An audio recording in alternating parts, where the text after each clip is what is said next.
Amnyogodi, mbona umenyong'onyea? My lord. Nini mbaya babu? Mbona leo ueleweki alo? Nyoka, hata tusiende mbali nyoka.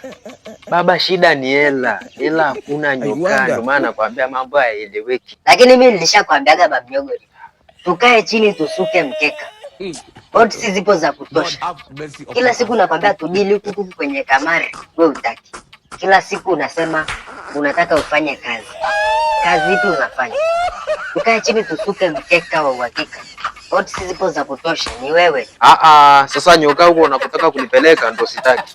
Hata kama ndo sielewi, sio ndo nipeleke kwenye makamari. Hayo mavitu yako mimi sijui, magambo linzi. Sitaki kusikia hivyo vitu. Mimi sijakwambia uje unisaidie hapa kwa sababu unipeleke kwenye makamari. Hayo mavitu yako hapana. Sitaki kusikia hivyo vitu kabisa. Sitaki kuelewa kwenye hivyo vitu vyako. Nyogode, shida yenu ni moja tu.